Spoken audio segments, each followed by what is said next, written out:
Karibu kwenye hadithi ya kufurahisha, ya kifahari, ya mapenzi na ucheshi. Filamu ya Coming to America, sehemu ya kwanza. Hii ni moja ya filamu za vichekesho zilizotikisa miaka ya 80, ikichezwa na Eddie Murphy.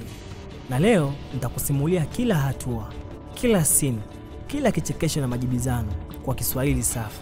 Kaa tayari. Hadithi inaanza katika nchi ya kifahari ya Zamunda, taifa tajiri barani Afrika. Ni siku ya kuzaliwa ya Prince Ekem Joffa, mtoto wa kifalme anayetimiza miaka 21. Asubuhi inapofika, tarumbeta zinapigwa, wafanyikazi wanainama kwa heshima na mlango wa kifahari unafunguliwa. Huko ndani, Ekem anaishi maisha ya anasa kupindukia. Anaamshwa na wapiga muziki, anaingia bafuni ambapo kuna mabwawa ya kuogelea kama bafu. Anapewa huduma hadi ya kuoshwa mwili na wataalamu. Kila kitu anafanyiwa, hata socks anavalishwa, hata meno anasafishwa. Hapa ndipo tunaanza kuona ugumu wa maisha rahisi sana. Ekem amechoka.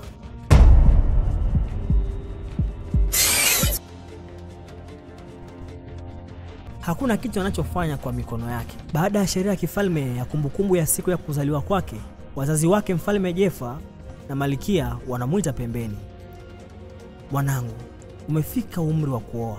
Wakati umefika kuchukua mke, na tumeshapata binti mzuri wa kifamilia kifahari aliyekuzwa kwa ajili yako. Ekem akajibu, lakini baba, sitaki ndoa ya kulazimishwa.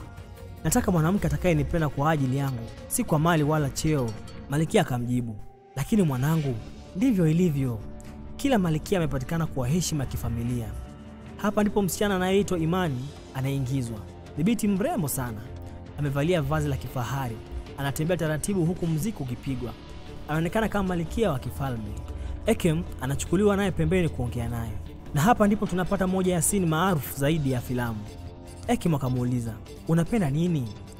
Imani akajibu, ninapenda kile unachopenda wewe. Ekem akamuuliza, unachukia nini? Imani akasema, nachukia kile unachochukia wewe. Ekem akauliza, sawa, simama juu ya mguu mmoja. Mdada akasimama. Ekem akaongezea, panda juu chini ukibweka kama umbwa. Mdada pia akaanza kufanya vile vile. Ekem anasikitika sana. Msichana huyu hana utu wala uhuru wa mawazo yake. Anafanya kila kitu kwa sababu ya amri ya kifalme. Ekem anahisi hana mke wa kweli hapa. Baada ya tukio hilo, anamwambia rafiki yake na mtumishi wake wa karibu, Semi, sitaki mke wa kulazimishwa. Nataka mtu wa kawaida atakayenipenda mimi kwa kweli. Semi akamjibu, lakini wewe ni mwana wa kifalme. Tuna kila kitu. Unataka nini? Ekem akajibu, nataka mapenzi ya kweli. Hapo Ekem anapanga safari kwenda nchi nyingine. Wanazungumza wapi waende. Kisha Ekem anasema kwa ujasiri, tutakwenda Marekani, mji unaoitwa Queens, kwa sababu wapi pa kutafuta malkia bora zaidi ya Queens? US wanaingia New York. Safari inaanza. Wanaingia Marekani kwa mbwembwe kubwa, nguo za kifalme, manyoya, walinzi, mizigo mingi, na watu wa uwanja wa ndege wanawashangaa. Lakini wanataka kuishi kama watu wa kawaida. Wanatafuta nyumba za kupanga. Wanaishi kukodisha chumba kidogo tu, chafu, ghetto, kinachonuka, kimejaa panya na giza. Semi akamuuliza, hii sio maisha. Hatuwezi kuishi hivi. Ekem akamjibu, ni lazima Semi. Hapa ndipo nitakupata. Hapa ndipo nitakapopata mke wa kweli. Sasa wanatafuta ushauri. Wanajikuta kwenye saluni ya kinyozi, moja ya sehemu maarufu zaidi kwenye filamu. Ndani, wazee wanne wa Kiafrika na Kiamerika wanabishana juu ya ndondi na muziki. Eddie Murphy mwenyewe anaigiza kama mzee kinyozi, na pia kama mzungu mzee anayekaa pembeni. Majibizano yalikuwa kama haya: Joy Lewis ndio bondia bora zaidi, hakukuwa na mwingine kama yeye. Mwingine akajibu, hapana, Muhammad Ali ndiye greatest of all time. Mzee mwingine, Joy Lewis alikuwa na miaka 75, alipigana na Rocky Masino. Uongo, alikuwa na miaka 76. Wote wanabishana kwa hasira, huku kila mmoja akishikilia msimamo wake. Ni utani safi. Ekem akaingia na kauliza, naweza kupata wapi mwanamke mzuri wa kuoa?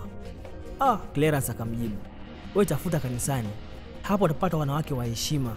Mzee mwingine akajibu, lakini usiende club, huko ni matatizo. Kwa hivyo safari ya kutafuta mke inaanza.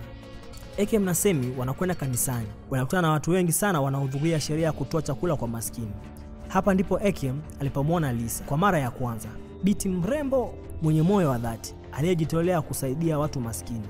Ekem anavutiwa naye kwa mara ya kwanza. Ili awe karibu na Lisa, Ekem anaamua kutafuta kazi kwenye mgahawa wa familia ya Lisa. Ekem anapewa kazi ndogo kabisa, kufagia sakafu na kubeba takataka, lakini yeye yuko radhi kufanya hivyo kwa unyenyekevu. Semi akamuuliza, hii ni fedhea, mbona kifalme anafagia sakafu? Ekem akamjibu, nataka Lisa nione kama mtu wa kawaida.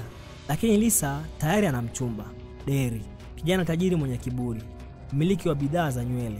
Derry ni mtu wa majivuno, kila mara anajisifu na anamchukulia Lisa kama mali yake. Tofauti kati ya Ekem na Derry inaanza kuonekana wazi. Derry anaonyesha mali, anajigamba. Ekem anajitolea, anamsaidia Lisa, ananyenyekea. Lisa taratibu anaona tofauti. Ekem na Semi wanajaribu kuwapata wasichana club. Wanakutana na wachumba wa ajabu ajabu, mlevi, dada wawili wanaosema tutapenda kufanya threesome na wengine wa vichekesho. Derry bila ruhusa ya Lisa anatangaza mbele ya watu wote kwamba yeye na Lisa wamechumbiana. Lisa anakasirika, Ekem anamfariji. Semi anaandika nyumbani, anaomba pesa kwa siri kwa sababu amechoka kuishi maisha ya ghetto.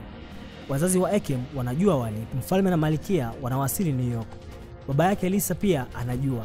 Lisa anashangaa kujua kuwa Ekem si maskini, bali ni mwana wa kifalme. Anaona kama Ekem alimlagai na anakasirika. Lisa akamwambia, ulijifanya maskini, kumbe wewe ni mwana wa kifalme, ulinidanganya. Ekem akajibu, nitaka upende utu wangu, si mali yangu, ningetoa kila kitu kuwa na wewe. Lakini Lisa anaumia, anamkataa. Ekem anarudi Zamunda, harusi ya kifalme imeandaliwa. Anadhani atolewa na binti wa kifalme kama ilivyopangwa. Lakini wakati wa sherehe, bibi harusi anaingia. Wakati Ekem anafunua shela yake, ni Lisa. Lisa amerudi. Ameona upendo wake wa kweli na sasa amekubali. Sherehe ya kifalme inaanza. Muziki, densi na furaha. Hii movie inatufunza kwamba mapenzi ya kweli hayana bei. Hayategemei mali wala heshima ya kifamilia, ni moyo kwa moyo. Tafadhali usisahau kusubscribe ili kuzidi kupata movie zetu kila wakati tunapopost. Asante. Mimi nakondeana kuliko zama, kana benda happy.